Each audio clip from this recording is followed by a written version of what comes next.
Good evening, everyone. Welcome to the July 14th meeting of the Planning Commission for the town of Los Gatos. A few words before we get started. If everyone wouldn't mind turning off their cell phones, that would be much appreciated.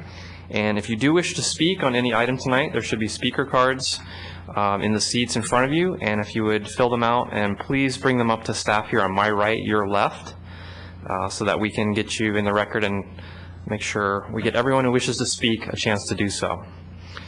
So just a few words about what we're doing here tonight. So the Planning Commission is a group of volunteers who have been appointed by the Town Council to make land use decisions for the town, and we are guided by our existing ordinances and policies. We do not make policy, we merely interpret them and apply them to the cases in front of us. So thank you, and at this time, let's go ahead and take roll. Commissioner O'Donnell? Here. Commissioner Machichi? Here. Commissioner Sayoc? Here. Chair Bourgeois? Here. Noted for the record, Commissioner Erickson, Commissioner Jensen have an excused absence, and Talaspour so far is absent. Okay, thank you. But we do have a quorum, so we're going to go ahead. It's after 7, and we're going to move forward. If everyone would please stand and join me for the Pledge of Allegiance.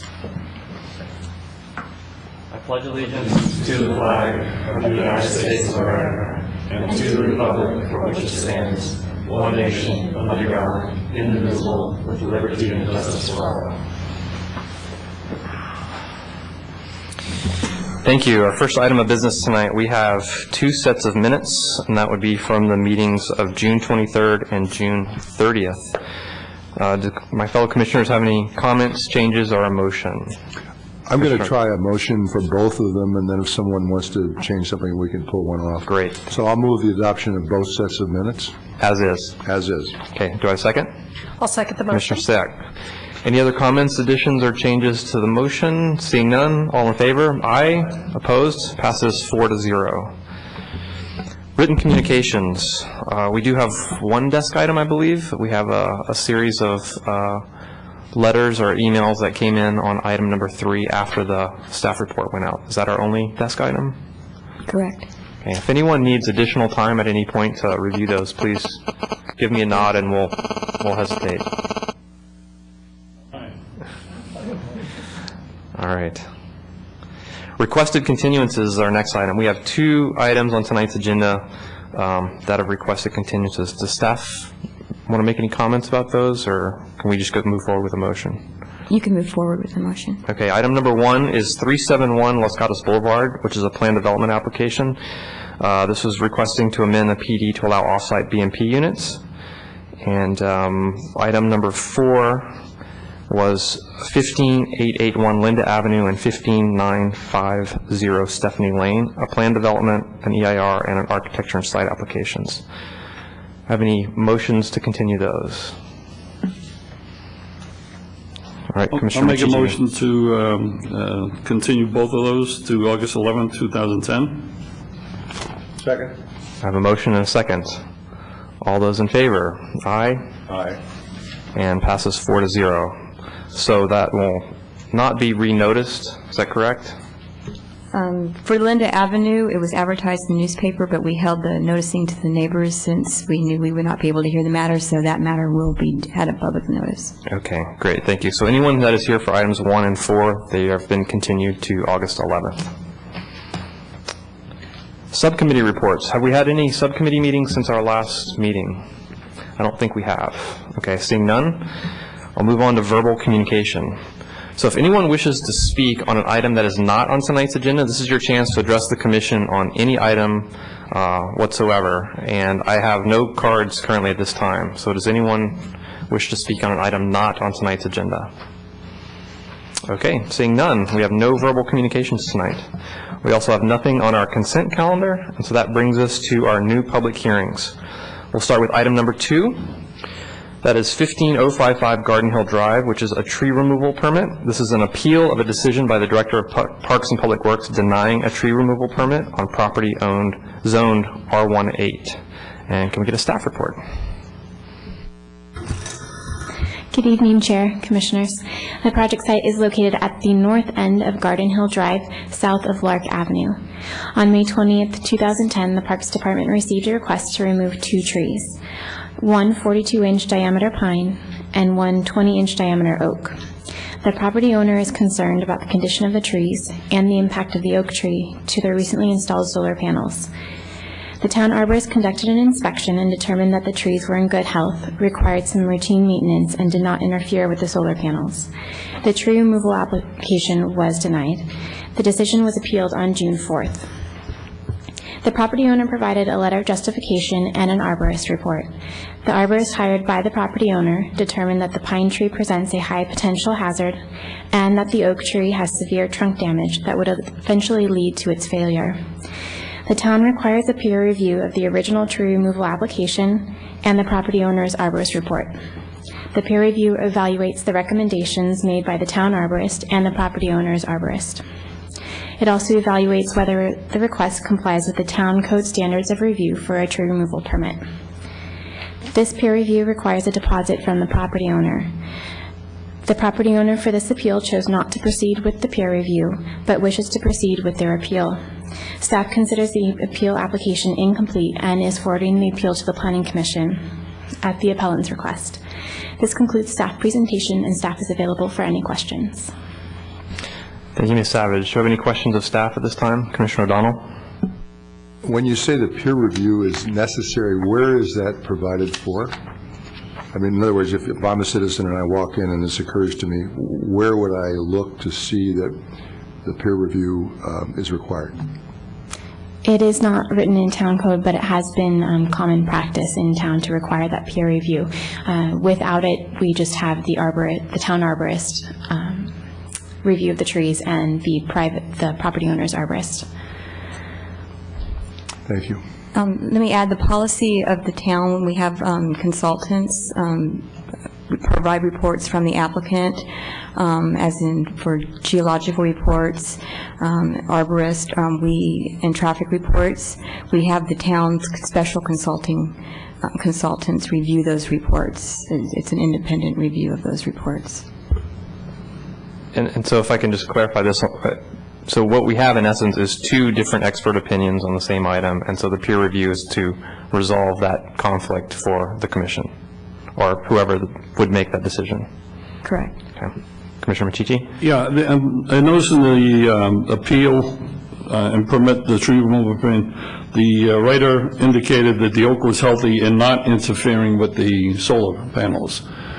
If I recall in the write-up, the indication was it was being interfered only at a certain time of the year, which wasn't this time of the year.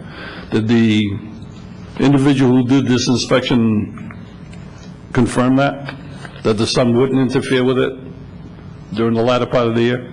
No, only during this period. Okay. Any other questions of staff? Commissioner O'Donnell? Yeah, this might be directed to the town attorney. I'm just thinking out loud again. There is no written requirement for this. The town, I think, intelligently says we need, almost sounds like a tiebreaker, but we need a peer review. On the other hand, the commission and or the council, depending on when, I guess, is supposed to, based on the facts before it, make a decision. So I guess what I'm wondering is one could make that decision by looking at both reports if let's assume one report was so clearly wrong and you wouldn't need it. Or one could get three reports, which is where we are now, and nevertheless go for the minority report because, again, of an equal belief. So I'm just a little concerned. We're saying, well, we always do it that way. Is that something we tell applicants when they come in? Because I'm perhaps anticipating, and I'll be glad to wait till it gets here, but I'd kind of like to have a heads up on this. There is no specific requirement. We do it because it seems like an intelligence thing to do, but I'm just curious. If there's no requirement that we do it, then at least theoretically we can make a decision even though the two experts had conflicting reports. Is that correct?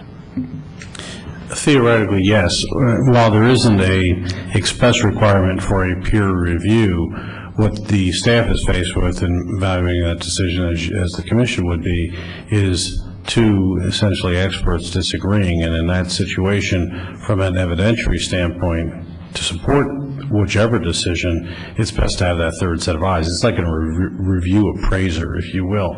It's still up to the commission to weigh that, but the only other thing that comes to bear is if this has been a fairly firm policy, as I understand it has been, if you deviate from that, you don't violate any law, but you may, invite a precedent. Thank you. Okay, seeing no further questions of staff at this time, I'd like to call the appellant up. I don't have a card, but is Mr. Bill Henry? Yeah. Okay, when you're finished with your hearing, if you could just fill a card out and bring it up here for the record, that would be great. So you'll have 5 minutes, and if you could just state your name and address for the record when you get started. Could you do it on the microphone, please? This is being recorded for the record. Thank you. My name is William Henry. I'm at 15055 Garden Hill Drive, Los Gatos. So I own the property in question. And you Start now? have 5 minutes to make any presentation you wish. Okay. So again, I completely respect the town's position on maintaining the greenery. Personally, I consider myself an environmentalist tree hugger.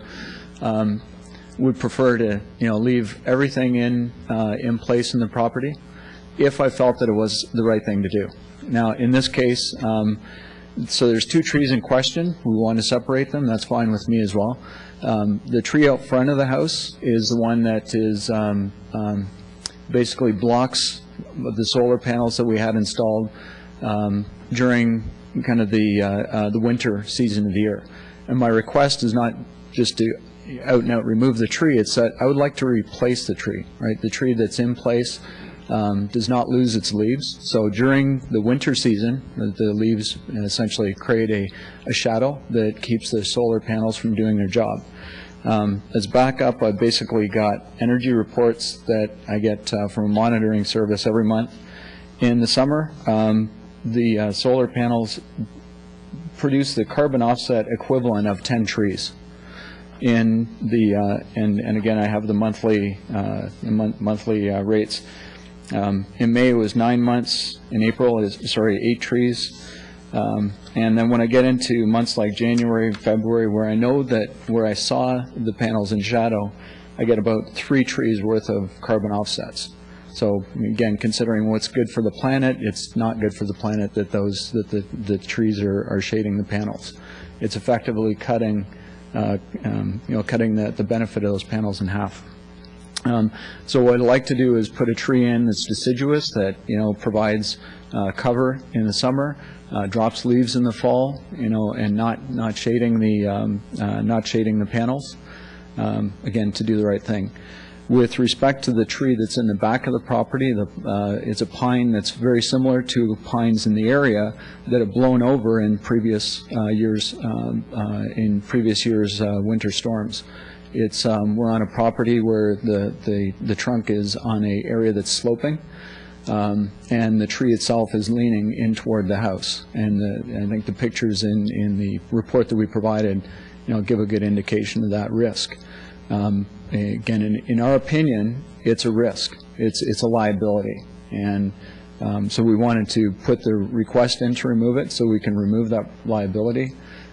If it's denied, we understand that we consider that the town's liability.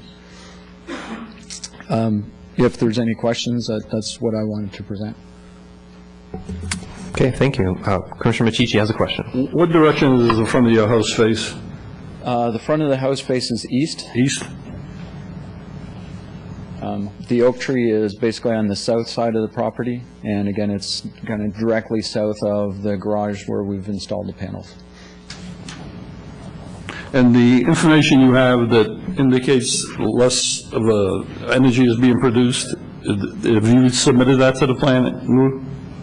Actually, I brought it today. Be more than happy to leave these copies and to augment your records. Okay. Commissioner O'Donnell.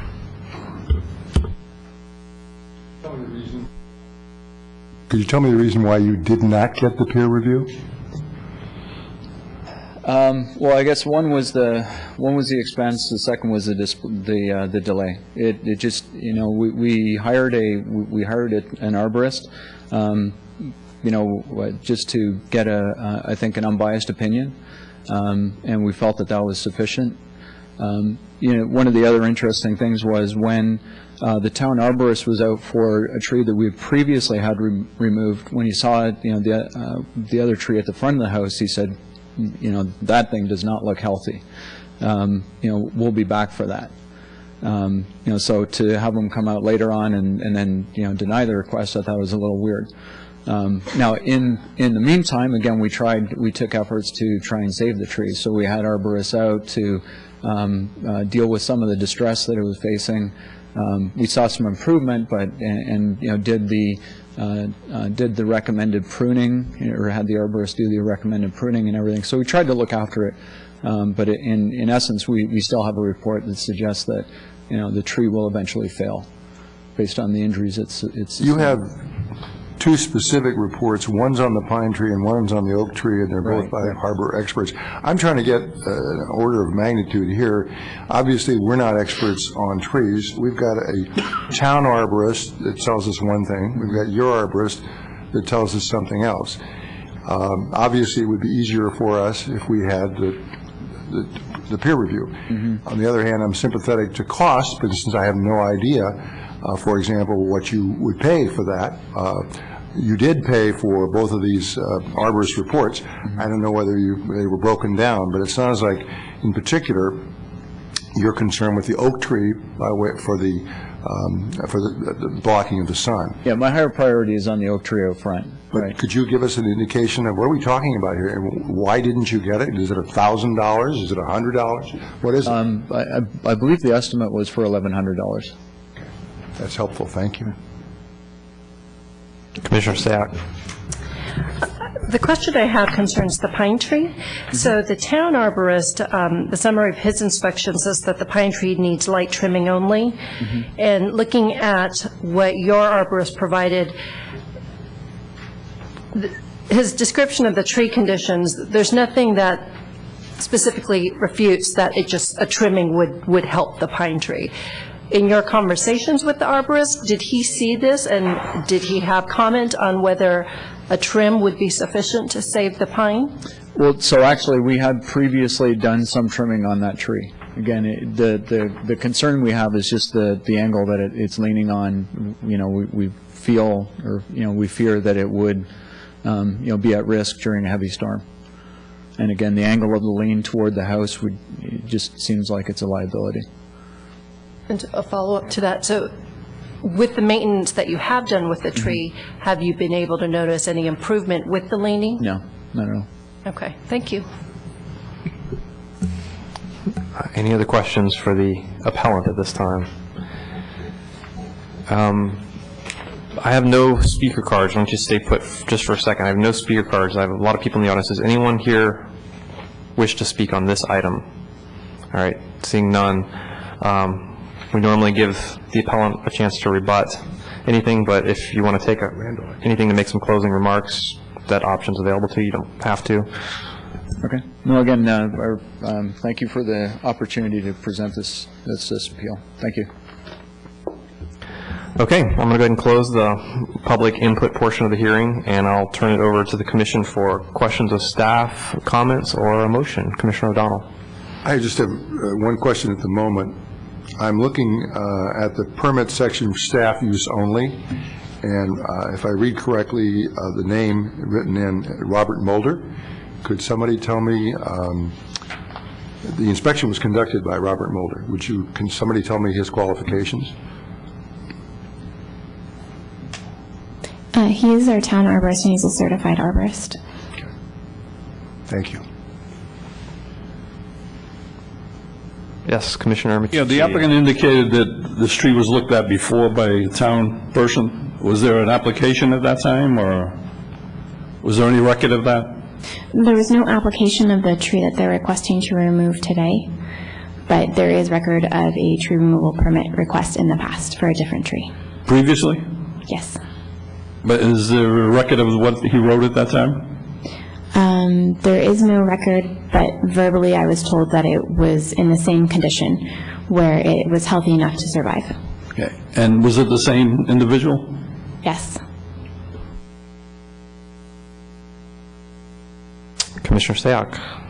And Mr. Mulder, did he have a chance to read the applicant's arborist's reports, and did he have any comments to provide to help enlighten this issue?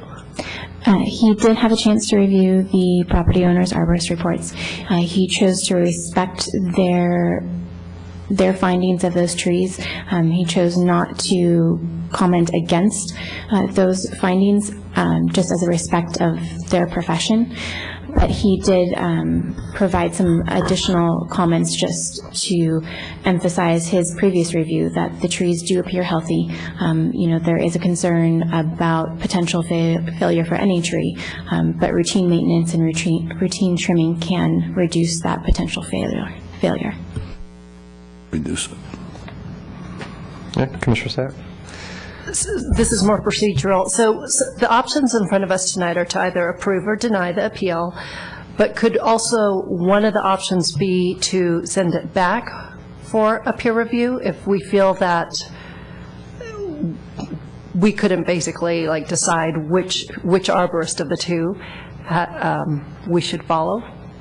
Yes. Okay.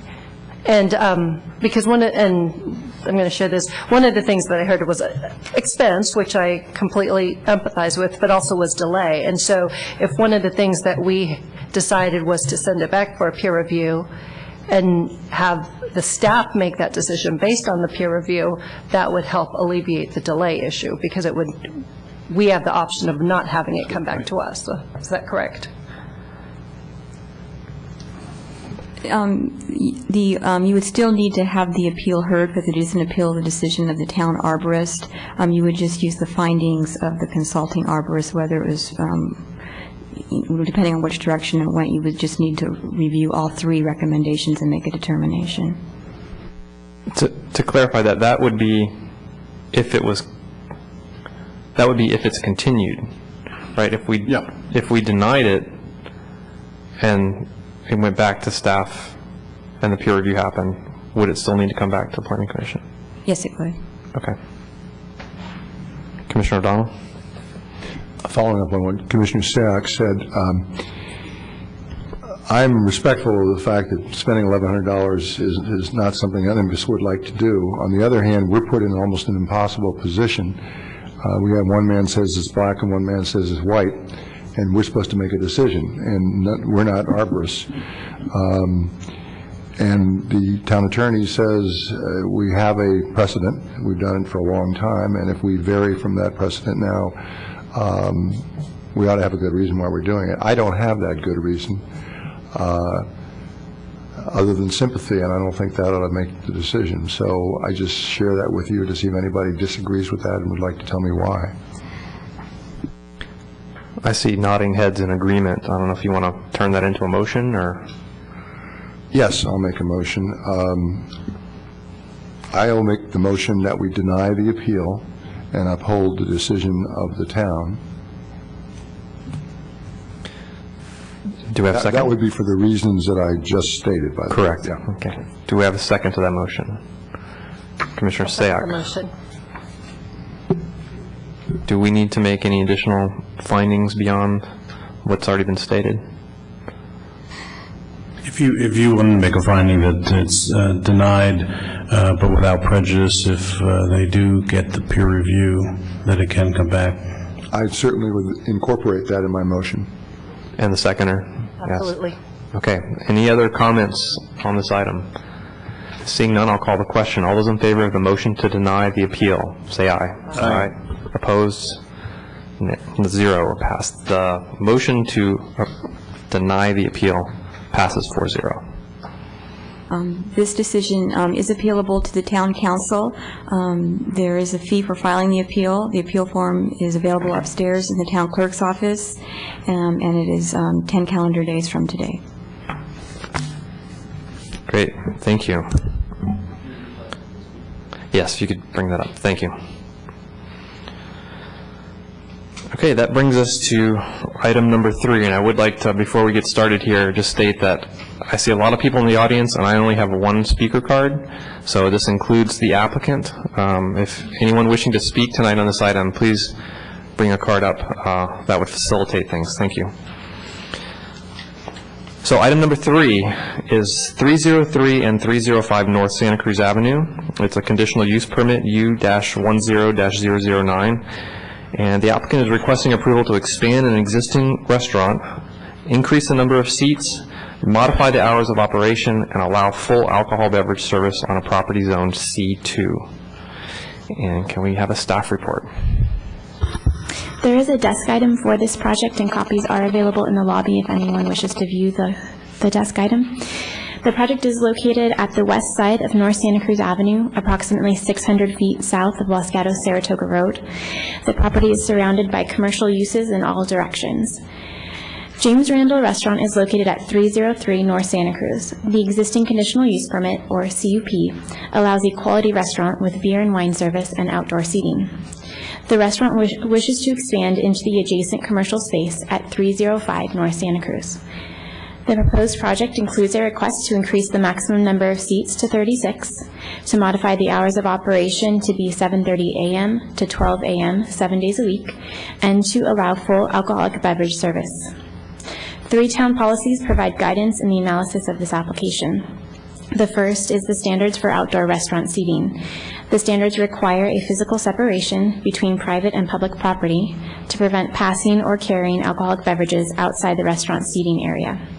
The existing separation does not include separation at the northern end of the outdoor seating area and does not clearly deter alcoholic beverages outside the seating area.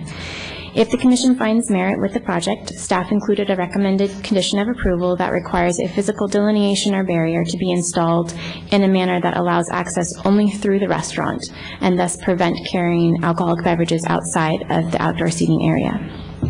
The second policy, Ordinance 2010, discourages the displacement of retail uses by restaurant uses in the C2 zone and expresses concern about the concentration of restaurant uses.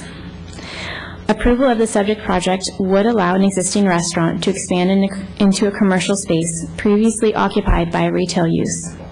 However, the restaurant is an existing restaurant, not a new restaurant, and will continue to attract foot traffic towards the northern end of North Santa Cruz Avenue within the downtown core.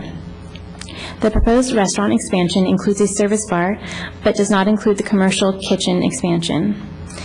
The minimum improvements of the service bar would make it easier to convert the space at 305 North Santa Cruz back into a retail space in the future.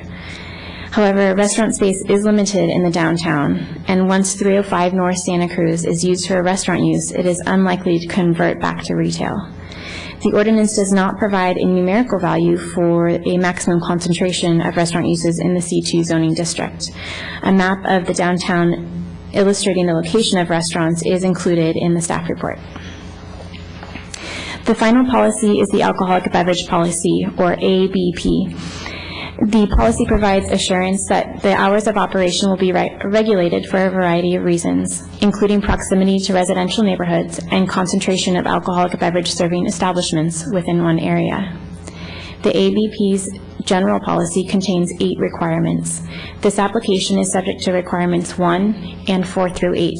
Requirements 2 and 3 are not applicable because there will be no entertainment.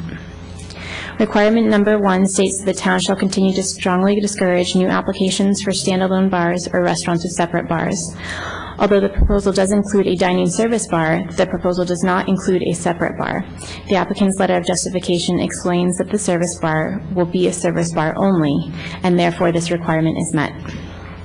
Requirement number 4 does not permit alcoholic beverage service after 11 p.m., Sunday through Thursday, except for holidays and evenings before holidays, or after 1 a.m. on Fridays, Saturdays, holidays, and evenings before holidays.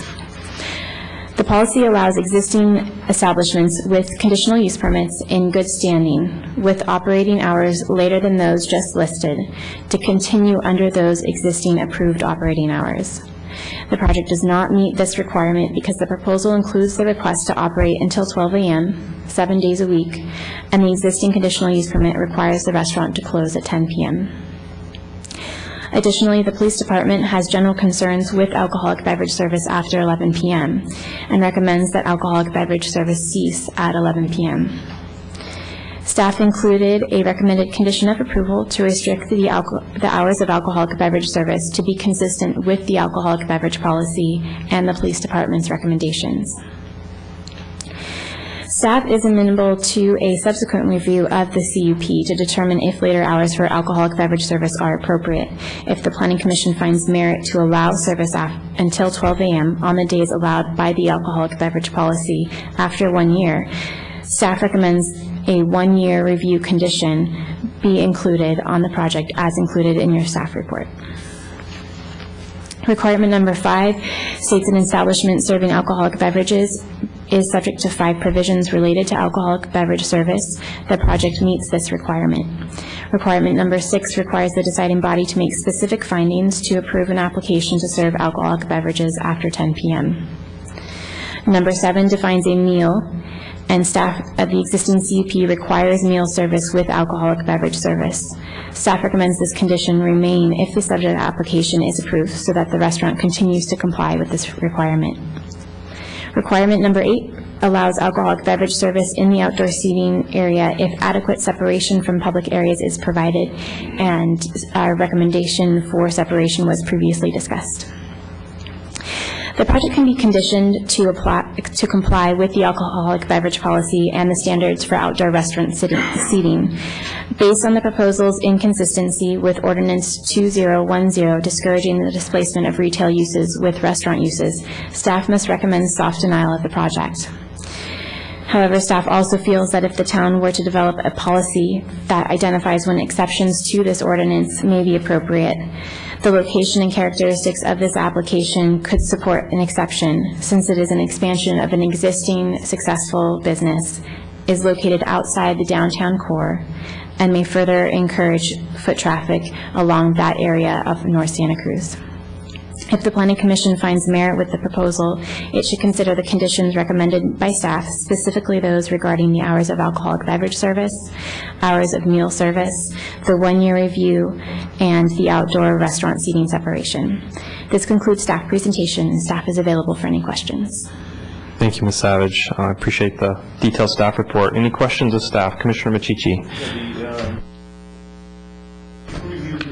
Item 3, the desk report. Yes. Do you have any comments on the Hannigan statements that were made? If you have any, I can go through the questions if you'd like, or if you have any specific questions that you have to answer. My problem is I don't know enough about it, but I'll ask anyway. Okay. Related to the putting Aiken bathrooms allowable for handicap, is that covered by town code anyway? There is a rule for upgrading a commercial space to meet ADA requirements. It is the review for that requirement is conducted during the building permit process. Okay, and so that hasn't been reviewed now if they're going to put that in or not? Is that what you're saying? They are required to make some sort of upgrade, but the determination of where that upgrade will go and the extent to that upgrade is determined at the building permit stage. I also didn't understand it appears like they share the garbage area. Does the town have anything to do with that? No. A separate agreement between them or what? No. Both of the restaurants are located on one property, and we would defer to the property owner to help the restaurants solve that. That's what I have. Thank you. Commissioner O'Donnell. I recall that when we approved the liquor license, or we made a recommendation for that for the restaurant across the street. I'm sorry, I can't think of the name of the restaurant. Steakhouse? Chicago. Yeah. That was to be an incidental, non-standalone bar, as I recall. As near as I can tell, we've never enforced that, because if that's not a standalone bar, I'm very surprised. So I'm just wondering here, we say, well, it's part of a restaurant, not a standalone. What do we do to police that? We would respond if we get a complaint. So when we drive by and we see that it's a bar, we wait for a complaint. Is that correct? If you're talking about the restaurant across the street, I'd have to check the status on that concern. But this would be inside the facility, so it'd be difficult to see. So someone would need to contact us for us to go out and inspect the site and to take action on that matter. Okay, the other one's inside too. What's outside is the outside seating, but the bar, which is not supposed to be a bar, is inside. You're correct that it's clearly visible from the street. And you're saying this one will not be clearly visible from the street. Thank you.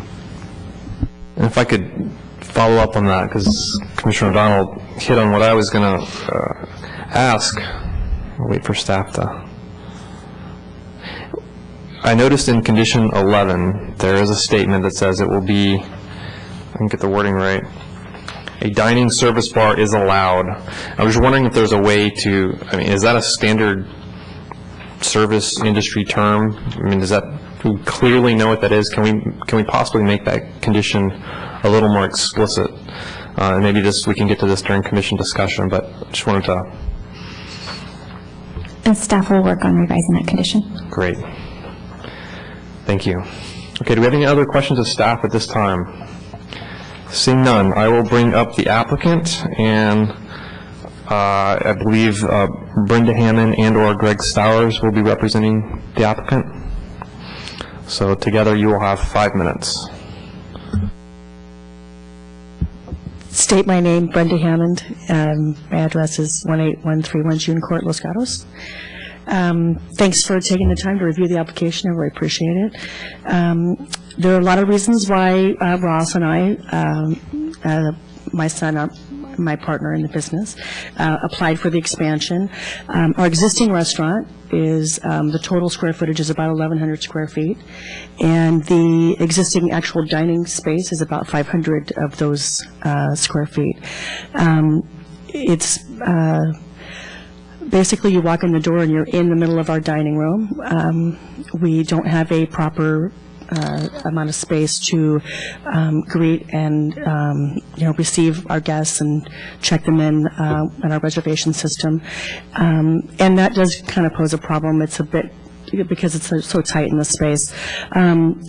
Also because the restaurant's so small, when the door's opening and closing constantly, there are 2 tables that are next to the door, and it's disruptive to the dining experience of the guests that are seated at those tables. Additionally, when people arrive for their reservations, if the table that is reserved for them is still occupied by the previous guest, it's extremely awkward because there's no place for them to wait for their table. And so it's, again, it starts their dining experience off as quite uncomfortable because they're standing in the middle of a room with diners already there and no place to wait. It's particularly difficult in the winter months, again, because it's cold outside, but it's also just not a very pleasant beginning to your experience in our restaurant. Other effects of not having a proper reception or waiting area are also related to walk-in guests. Most restaurants do rely on a certain number of people to walk in a given evening, and I may have a table available in 10 minutes and could certainly accommodate people, but if I don't have a place for them to wait, then typically they'll leave and go someplace else. Even if they give me their name sometimes and then say, yeah, we'll come back in 10 minutes, it happens quite often that they don't come back. So that's a problem for us as well. We are one of the smallest fine dining restaurants in town, and fine dining is a little more difficult than any other type of dining experience in a tight space because of the fact that we're not turning a lot of customers over and over. We're really kind of offering, like I could describe it as an experience, and so it's a really, even for 2 people, it's typically at least an hour and a half for them to dine, and So just economically, because we're creating something a little more special than that, what we call kind of turn and burn, having some additional space, having a few additional seats would definitely to help us to continue to be successful in that space. We applied for the full liquor license mainly because we do get a lot of our customers who tell us, yeah, we were going to come, but somebody wanted a cocktail, and it's not uncommon for people to have a cocktail with their dinner at a fine dining restaurant. And I know that it was addressed before this discussion about the bar and the concern with that. I guess my impression was that it felt it was a little abused in some cases, and we are, a white linen restaurant. We're not, a casual kind of steak place. I mean, it's definitely a different experience in our restaurant from other, what I would call bar restaurants. We do lose a lot of guests to our competitors in the fine dining arena based on the fact that they have proper waiting areas, they have a proper reception area, and they can also offer a cocktail. From my perspective, I feel like us being able to provide our guests with that, we're sort of leveling the playing field in a competitive nature in being able to provide those things as well. Is my 5 minutes all up? So I guess I'm going to let Greg talk real quick, just so that he can answer any questions you might have about the actual project. So, Greg, you have 18 seconds. 18 seconds, thank you. Greg Stowers, Stowers Associates Architects, and basically I wanted to make myself available to the commission if you had any questions regarding the plan. I know in the desk item there was questions regarding ADA accessibility, and part of the project is to upgrade bathrooms and do those services, and so that is certainly on our radar screen to provide and be compliant with the town code, especially but that will be during the building application. Great, thank you. Let's see, I'm sure we're going to have some questions for you. Commissioner O'Donnell has a question. I was confused by our report because on the one hand, your application seems to ask for hours of a shorter nature than the staff thinks perhaps you're asking for. So can you tell me what are you asking for insofar as hours are concerned? I'm asking for the hours that are already approved in the alcoholic beverage policy. And part of the reason why there was a discrepancy between those two is that my understanding of the policy was that your closing time was the time when your kitchen stopped serving food. And then, so I could basically seat people until 10 o'clock, and then however long it takes them to dine is actually when people are leaving the restaurant. And so that's just the difference between what my thought process was on actual closing time to me is the time that my kitchen closes, so I don't seat anybody else. And then they are able to finish dining. Did that answer your question? I think it did, but let me just be clear. You want hours different than you presently have, but within the policy that the city or the town sets. Yes, and then the only other difference would be to be open, be able to be open until midnight on Fridays and Saturdays. People generally dine later on weekend nights, so as I understand the policy, if I did seat someone at 5 minutes to 10, then it would take them typically at least an hour and a half. If it's 4 people, it would take them about 2 hours to dine. So that's why I asked for the midnight on Fridays and Saturdays. Thank you. Thank you. Commissioner Sayoc. Actually, first a question to staff. When we define our hours of operation for a restaurant, is it when all patrons are gone or when someone can come in and be seated? Traditionally, the understanding has been that when the closing time that's stated, there may be a few customers that stay, maybe 20, 30 minutes afterwards that are finishing up, but generally that is your closing time. You're not serving, no new customers are coming in. Okay. Okay, so then my question for you then, Ms. Hammond, actually I have several, but the first is, with the hours that is in the staff report till midnight, in your opinion, that gives you enough time, you and your patrons, to be gone? Okay. Yes. Okay. Another question I have, I guess one of the easiest, the ADA requirement, and from what I understand, it is a financial hardship to improve the front of your restaurant so that those who can't walk up the steps, that can't be helped. But you do have a back entrance? Yes, I do. Okay. And, I mean, I'm looking at your blueprint. Would they enter? It basically makes it so that if someone who cannot walk up your steps wants to enter your restaurant, there's a way for them to get in? Yes, currently they use the access of our back door, and Okay. the existing restaurant also already has an ADA handicap bathroom. Okay, so nothing would necessarily change with that? No, the only thing that we're discussing doing is in complying with the rules of upgrades, and that would be then our suggestion, and the drawings reflect us creating the second bathroom as also ADA compliant. Okay. And then did you get a chance to see the desk items that we have before us? These were items that were just placed on our desk. I think they're available in front. But specifically, there is a letter from the owner of CB Hannigan's, and there were several issues that they have raised of concern to them, and I was hoping you might be able to talk through some of those. The first one was health and sanitation, and it seems like there's some issues with sanitation pickup. There's discussion of a 20% rule, and if you could help illuminate that, and the bathroom situation. Right. I'm not sure why that is an issue for the Planning Commission. We do share a property. We do share a garbage dumpster, and we all share the expenses of that garbage pickup. And my discussions with my landlord indicated that my garbage, the amount that I pay monthly, will certainly increase with the added space. Every tenant on that property all pay a percentage of the garbage fees, so mine will definitely increase because of the increase of space. I'm not sure what the question was about the handicap or the ADA or the bathroom.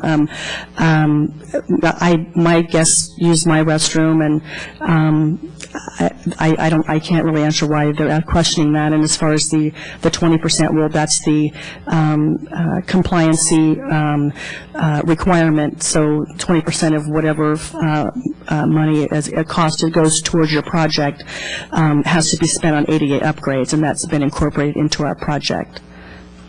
And one more follow-up. I guess one reason I would be concerned as a planning commissioner is when we have had previous applications come before us with increased hours of operation, residents or those surrounding the area, it seems the issues that they have are noise after hours, specifically with bottles and trash. And it sounds like you have had no noise complaints, but if your hours went to midnight, would you follow the same protocols that you've had before so that you would continue the no noise complaint that you've had? Absolutely, and we also don't really have any residences that are adjacent to our property. There's a buffer between my back door with Hannigan's behind me, well, an alley, Hannigan's, another sort of driveway, and then a dental office.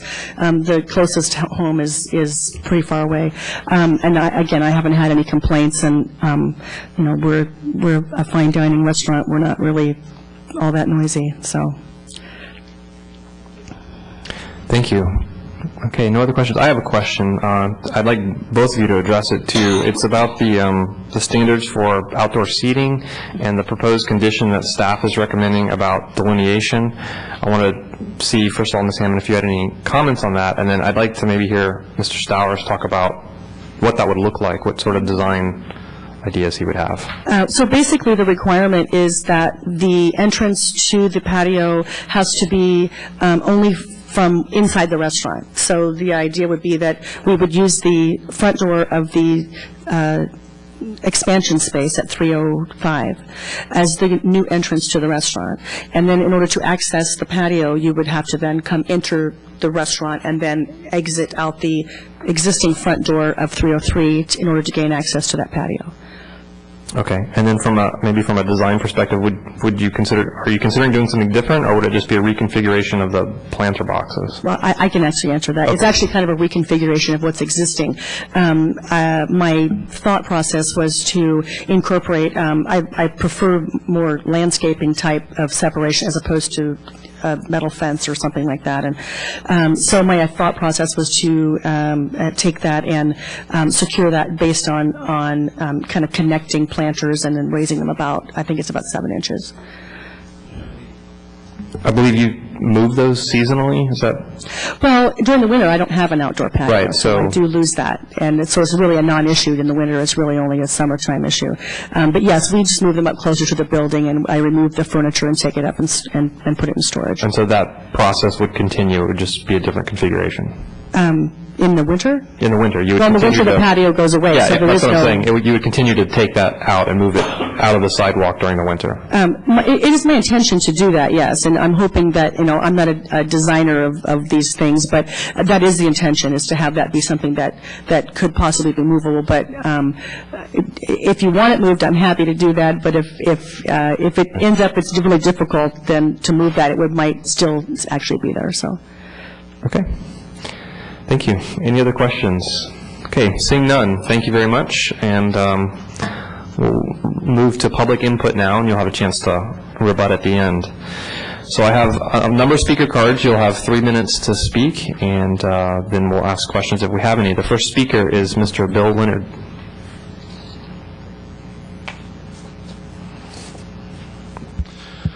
My name is Bill Leonard. I'm a Los Gatos Chamber member and board chair and president this past year with the Chamber, and I appreciate the opportunity to speak on this expansion. I am also a former retailer in a previous life, and I wanted to give you a perspective along those lines, and why I think this expansion is a positive as opposed to a negative. First, my observation. Shouldn't be any surprise to anyone that we've seen lower foot traffic as a result of the economy. That results in lower sales. You've got a number of retail customers out there that are holding on to their dollars rather tightly. Those lower sales translate into lower sales tax revenue that is generated. I know as a retailer with multiple stores years ago that I was always looking for something, anything that would draw traffic to my store. And that's why when you have a fine dining establishment like RJR, as opposed to actually detracting from the merchants down there, I believe it has the opportunity, it can become the anchor for that end of town, which certainly doesn't get the same foot traffic as the other end of town. So if I had to do my stores again, I would have located them next to a restaurant where some of that traffic would bleed off into my store, particularly in the evening, which many times was a slower time for my retail stores. So that's why I am recommending this expansion, which just makes RJR, I would call them almost, with the expansion, they could become an anchor at that end of town to draw the traffic in there where all the other retail merchants will benefit. And that's it. Thank you. Thank you, Mr. Leonard. Do we have any questions? Seeing none, thank you very much. Next speaker is Ms. Rochelle Stone.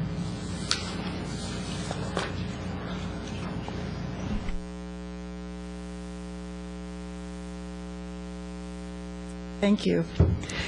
This is awkward for me for several reasons. Number one, I thought I was going to Jazz in the Plaza, so I'm not dressed the way I would be in front of a town council meeting. And number two, I have friends in the room that are on opposite sides of the, issue. And so I'm here more on a global perspective. I'm an owner of a business for over 20 years in Los Gatos, a service business. My husband is an owner of a restaurant on the east side of town, and I'm also a resident for over 20 years. And so I don't know enough about the details of what the town's concerns are. I do know that Brenda is somebody who has done a lot for the town from a charity standpoint, and I know her business is well run, and I support any business that is successful in bringing people into town, because I have a lot of friends that are in retail or in service, and we're suffering because of the economy. I do believe that any traffic we can bring into town is a good thing. Having said that, I'm also very good friends with John Hannigan, so I could understand and certainly sympathize with their concerns. I'm really only asking that the town try to get both sides and work with them and be open to Brenda's request for an expansion to make her business successful. I think we need to back businesses that are successful right now and have not been a problem for the town, as well as being aware of the concerns of the existing businesses around that may want to have some input in the final decision. And that's really my only comment. Thank you. Thank you. No questions. All right. Next speaker, John Seckinger.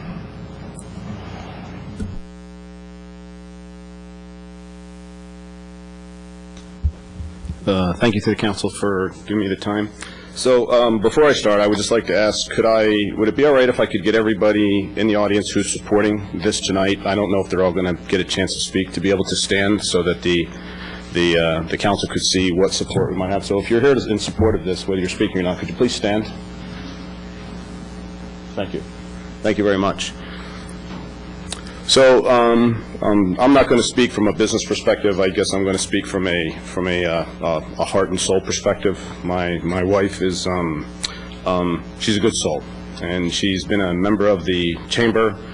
She's got the heart of in her heart. She's got the town in mind. She's a good neighbor. She helps a lot of folks, and I think that's what the town would want in a business owner. As the previous person spoke, she gives to a lot of charities, and like I said, it would be, I think it's somebody that the town would want to stay successful, and again, allow her to do what she's continued to do. So that's all I have to say. Thank you. Thank you. I appreciate those heartfelt comments, but I would like to just remind everyone, just for the record, that we're making a land use decision, and this is not a personal decision, and this decision we make is going to run with the property regardless of who owns it. So we need to keep that in mind as well too. So, all right, the next speaker is Mr. Jeffrey Jenoff.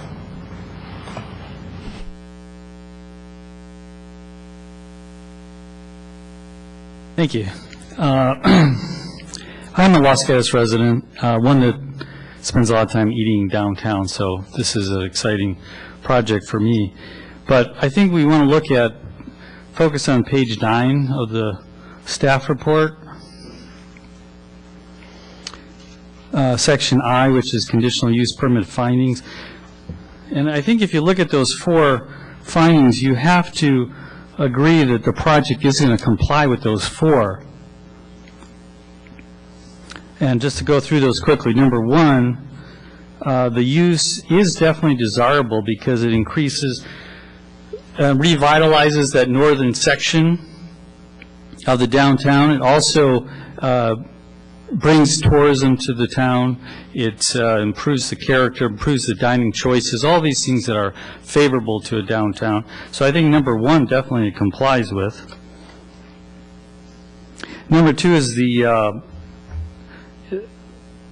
will it impair the character of the zone? I don't think there's any evidence presented in the staff report that says it will impair the character of the zone. It is definitely consistent with the zone, being that it's a restaurant. There's other restaurants in the area as well.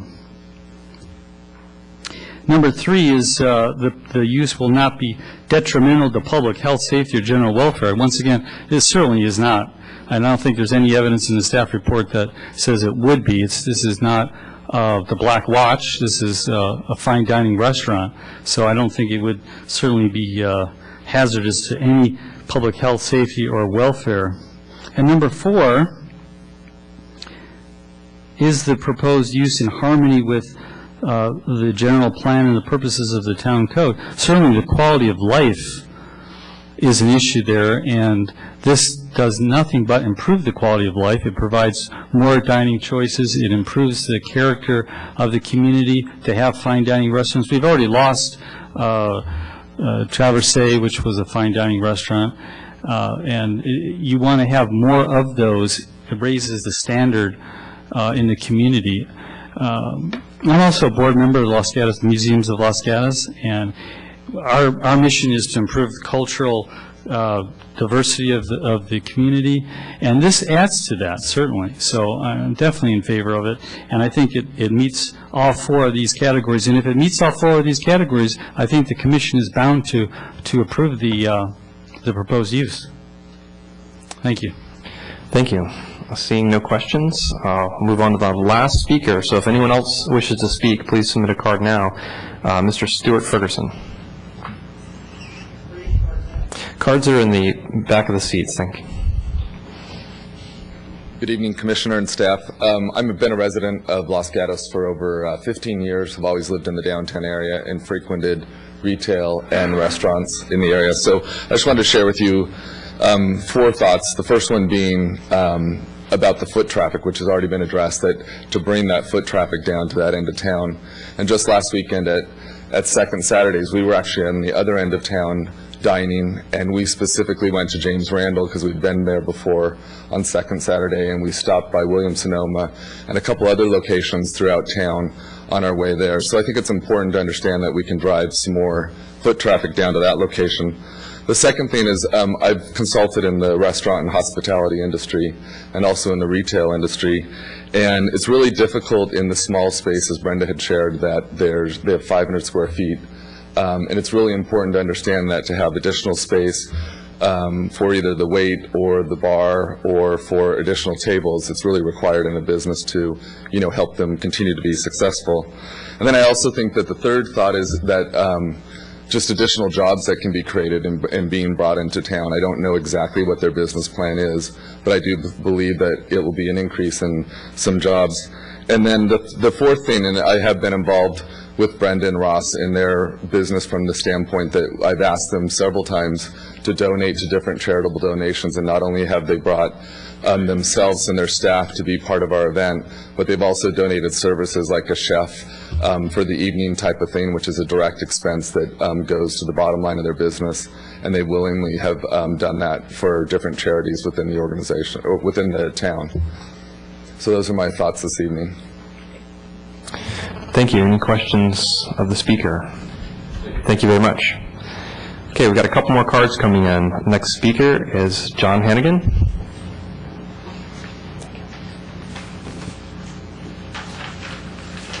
First of all, I'm sorry to be here tonight. I wish I was at the Jazz in the Plaza as well. My name is John Hannigan. I'm one of the co-owners of C.B. Hannigan's Restaurant. And I wrote this letter that you have right there concerning the James Randall. I received this last week, and first of all, I got to say Brenda and Ross are wonderful people. I do not have a problem with James Randall as it stands. It's a very nice restaurant, and I wish him the best. But I do have a number of concerns, as you can see by my letter. First of all, what things start out in this town over the last 30, 40 years sometimes do not end up being what they are 10 years from now. As an adjacent owner, I'm not sure how long Ross and Brenda are going to be around. Are they going to buy it? Are they going to sell it? And what am I going to be stuck with as time goes along? We do share certain facilities, and the increase in those facilities, we do have to talk with the landlord to see how those are going to be shared. At this time, we think we are taking some of the costs and trying to distribute them, and we're not sure where this goes. Again, this is a landlord problem, and we understand James Randall needs to expand. I think if you took a look around the restaurants in town, there's a number of them that would like to go ahead and leave, and there's a number of them that would like to expand, because it is tough times out there. And we understand Brenda and Ross's problem, but we don't want their problem to become our problem. And so I require a little bit more time to figure this out. So I don't really have a good answer. I wish them the best. They are wonderful people. but there's a number of questions in my mind as to what is going to happen. For example, as you know, we are a restaurant, and we do have a number of people that come by our restaurant. How is that border, if you do go ahead and give the alcoholic beverage thing there, oh, I'm close, how is that going to be contained? Do I think that the flower boxes are sufficient? No, I do not. I think something else needs to be done. My thing is, we would love to work with them and making them a successful restaurant, but to what point? Before we just give it a stamp of approval, we need to take a look and see what all this entails. What is this going to go ahead and do in terms of retail and to other restaurants in the area? I wish them the best of luck, but I do have a number of problems. Thank you. Thank you, sir. Do we have any questions? Commissioner O'Donnell has a question for you.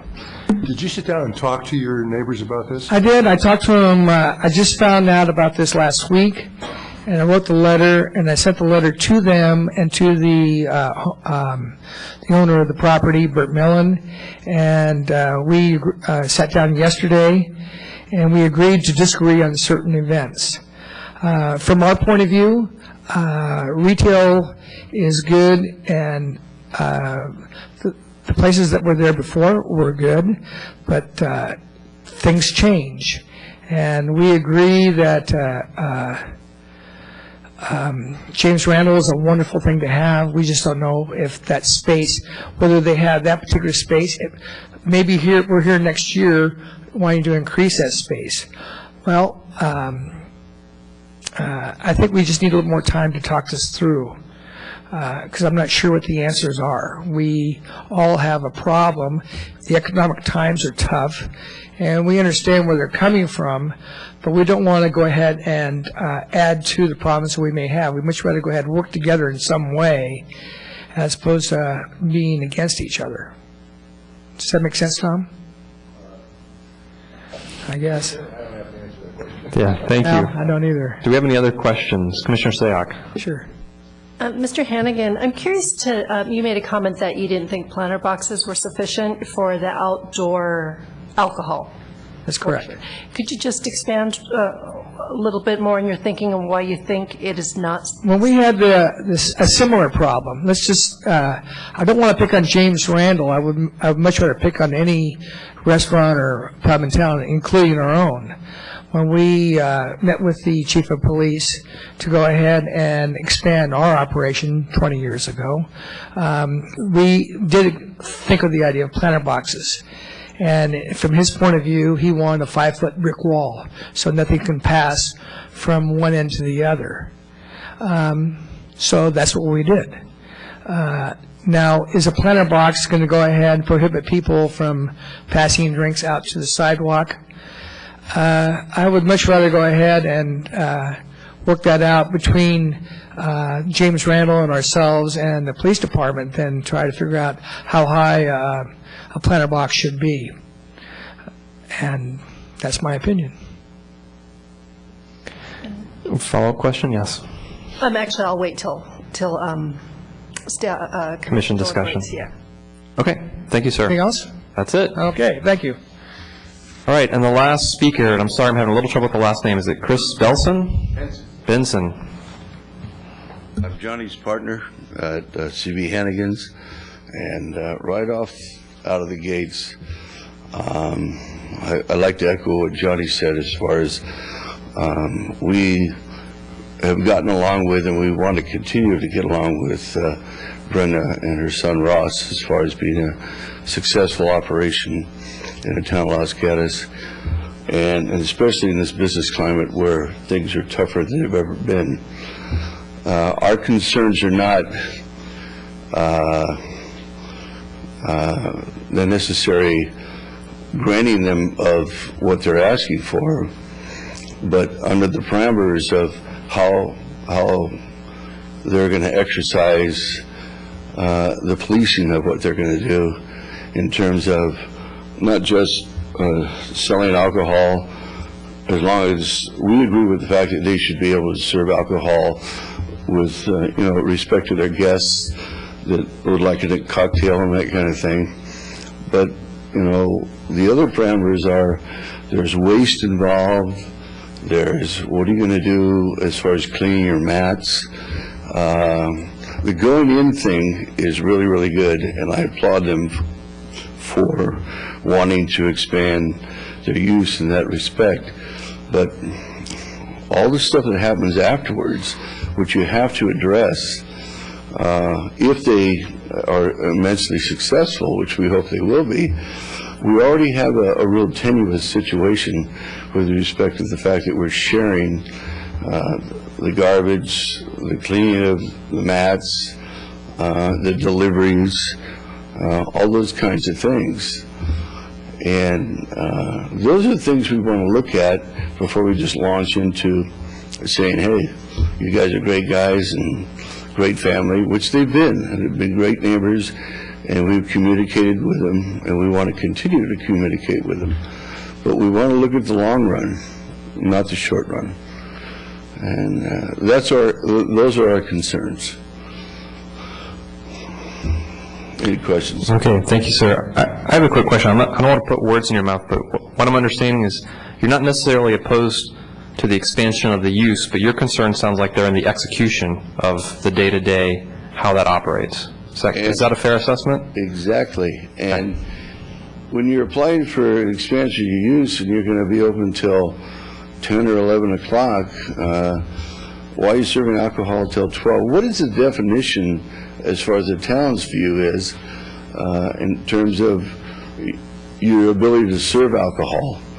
Is it a person comes in at 11 o'clock and you can seat that person where they can still drink till 12 o'clock? I'm not quite sure. I mean, it's a little nebulous for me, and maybe I need to be schooled upon this deal. Yeah, I believe... what I'm talking about is we wish them well, but as things progress and if the success is incurred, which we hope it is for them, but we've got a real delicate situation right now as it exists, and now we're talking about expanding it. So what's it going to be like down the road? Okay, thank you, sir. Okay, I have no other speaker cards. Is there anyone else, member of the public, that wishes to speak on this item? Okay, seeing no one, the applicant will have 3 minutes to come up and rebut anything they've heard or make closing remarks.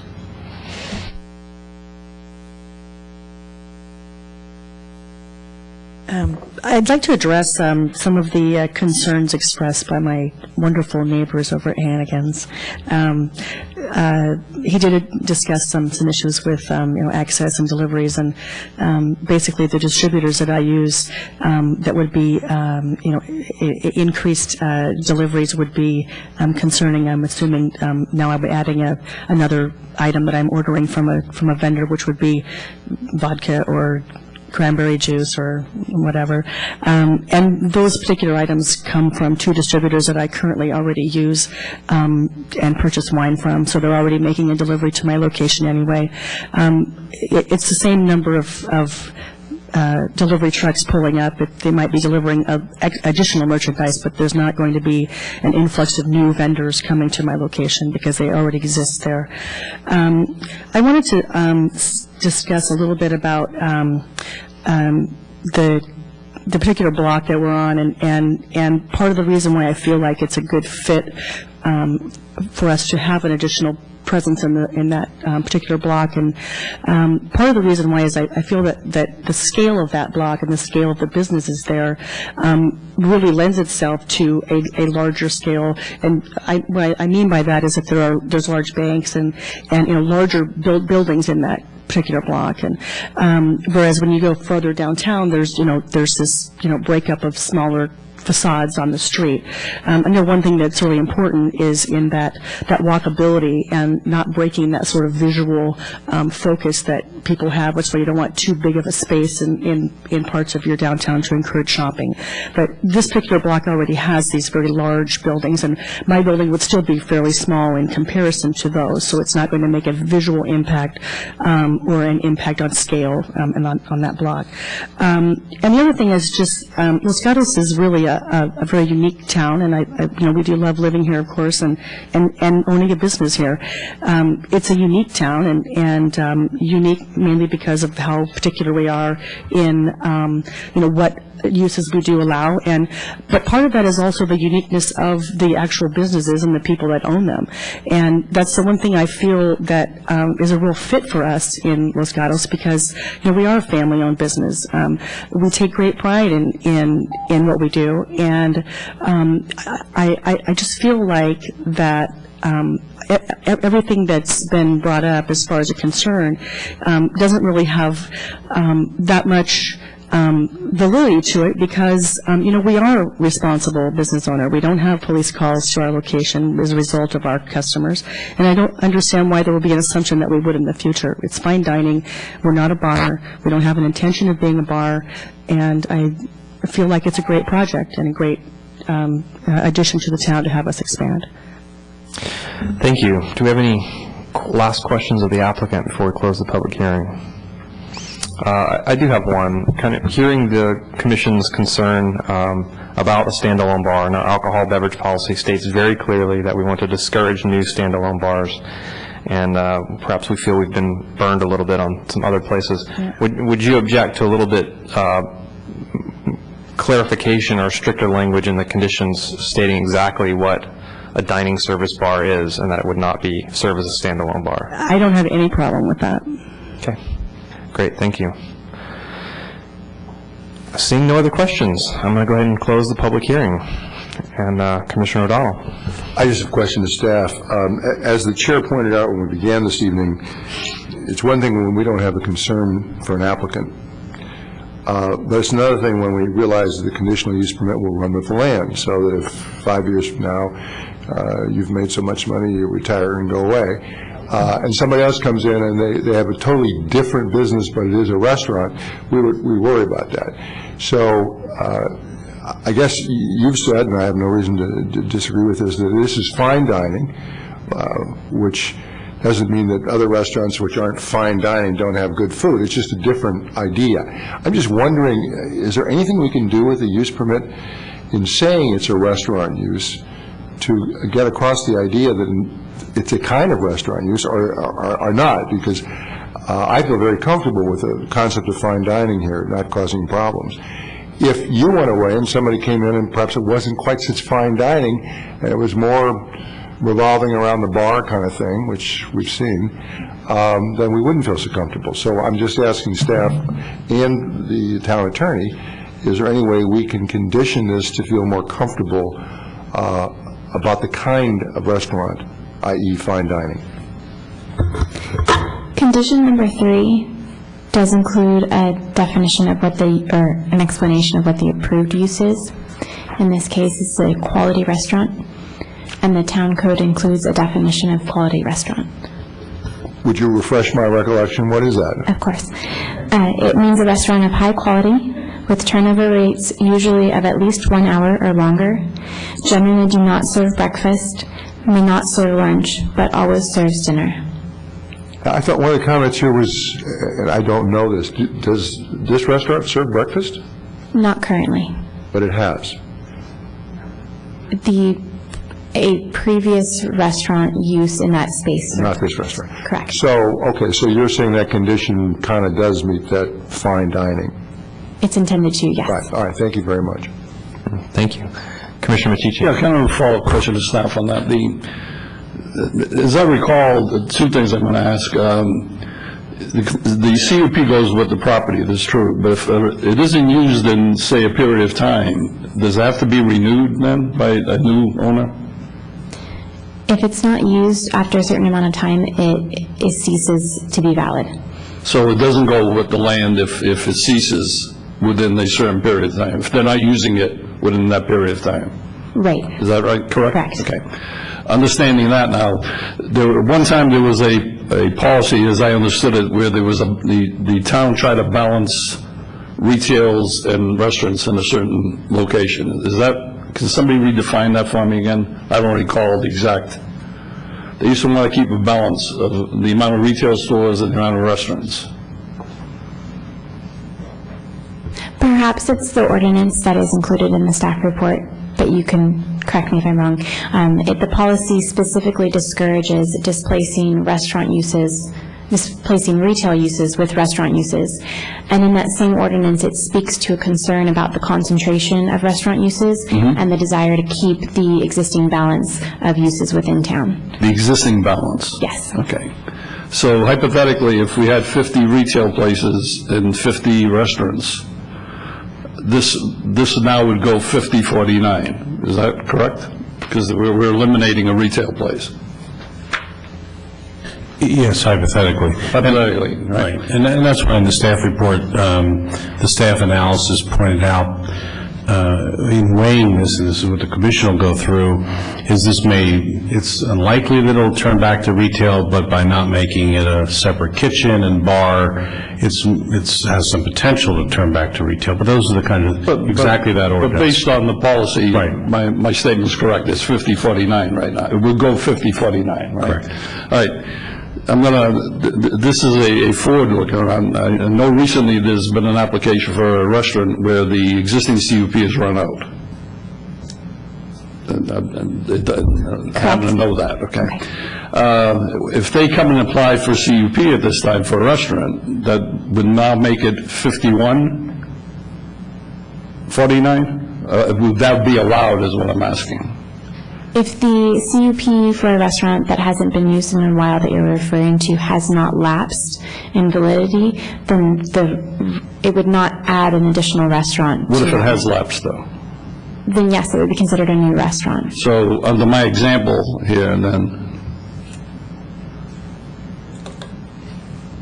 But it would not replace a retail, because even though it had lapsed, its last use, commercial use, was a restaurant. That is correct. So there is a wrinkle there. That's Yeah, correct. there is a wrinkle there, except that I'm concerned about the balance that's part of the policy.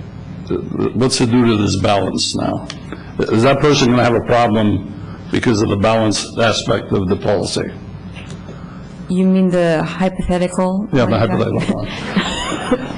That's a hypothetical, but we'll call it. I would say on that scenario that we're talking, no, because the previous use was a restaurant. So it would be 11. Okay, thank you.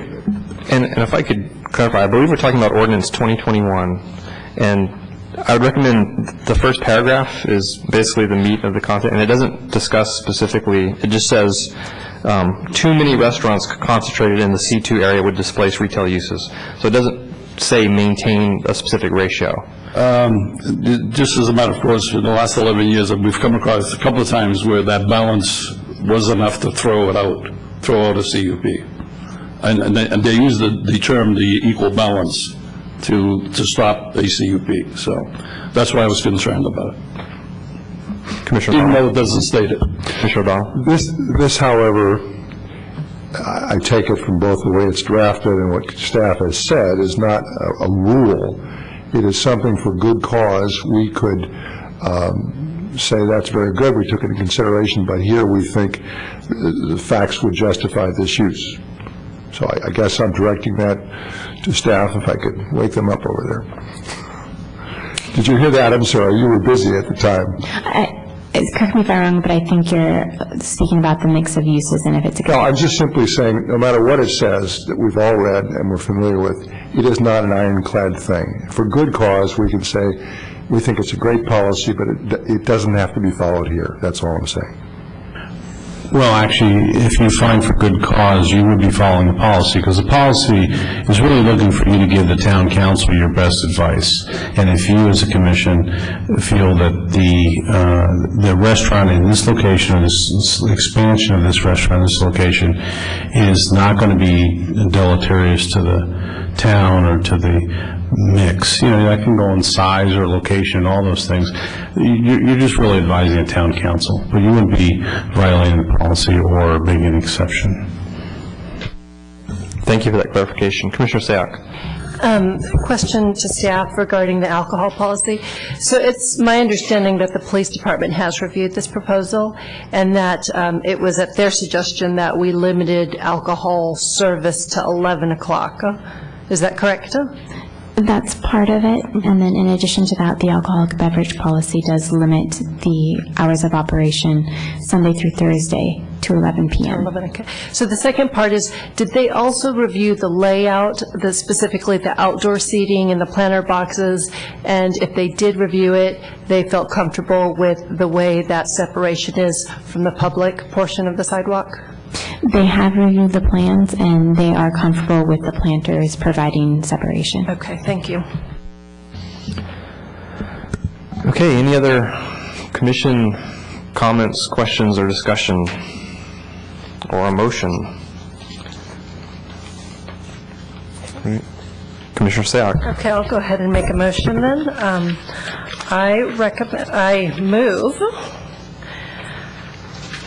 to approve expansion of existing restaurant James Randall at 303 to expand into 305 North Santa Cruz Avenue.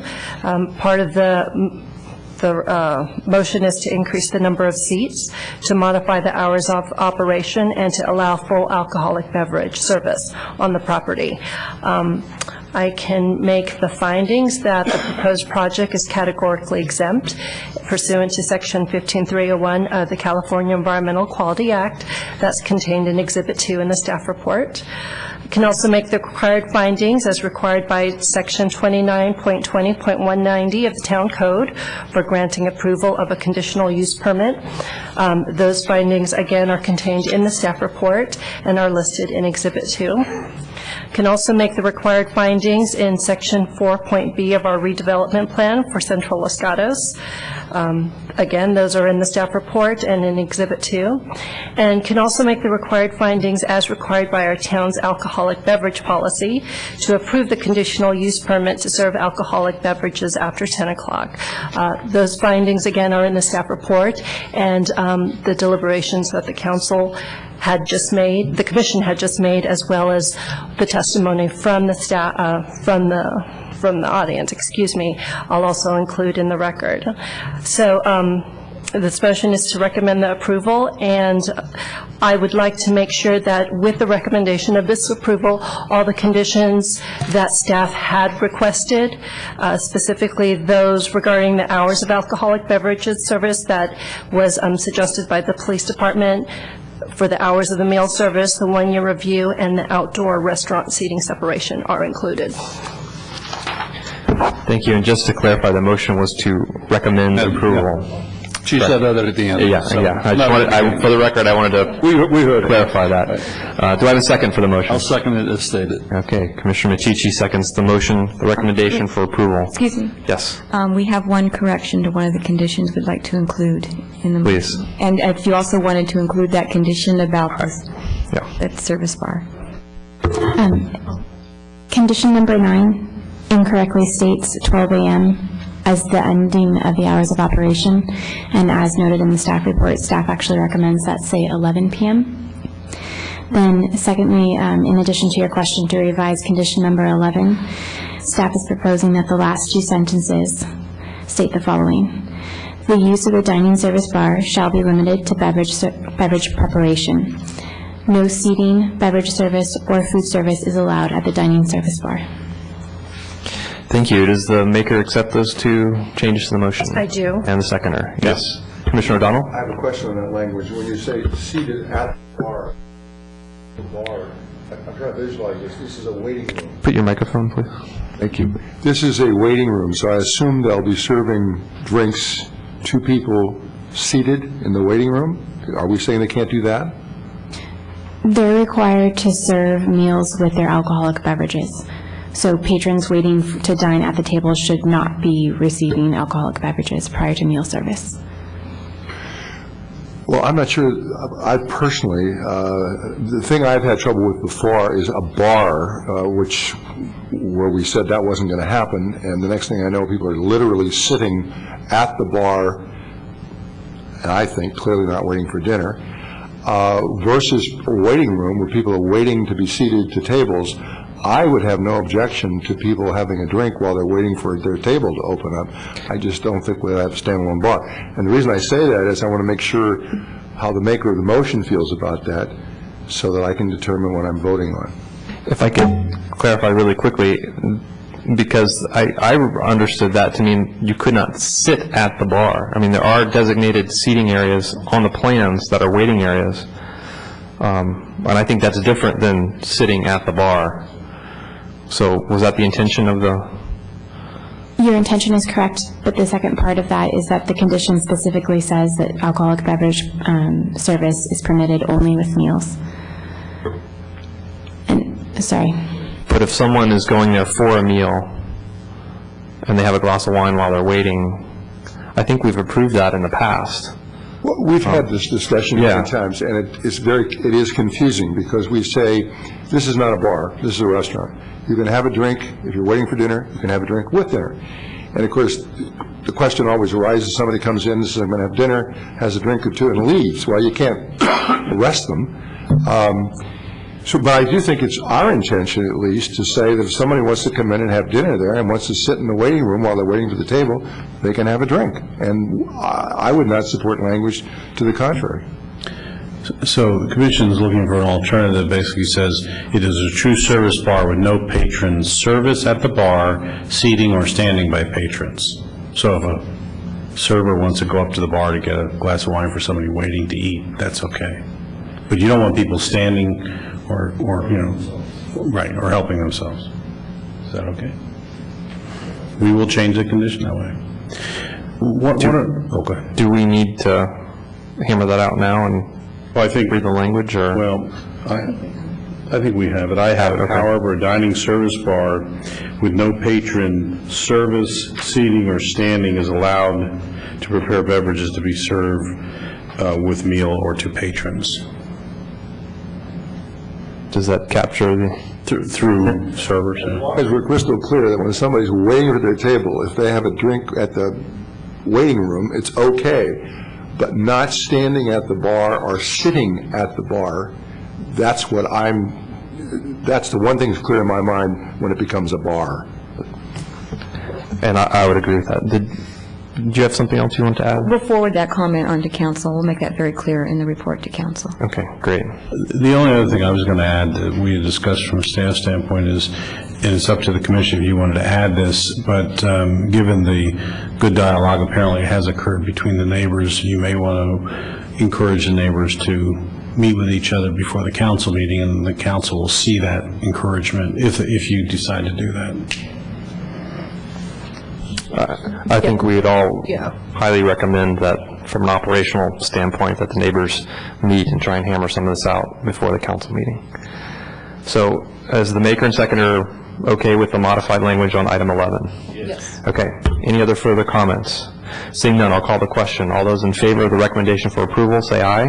Aye. Opposed? 0. Passes 4-0. Thank you very much. Appeal rights? Well, there is no appeal, but That's a recommendation.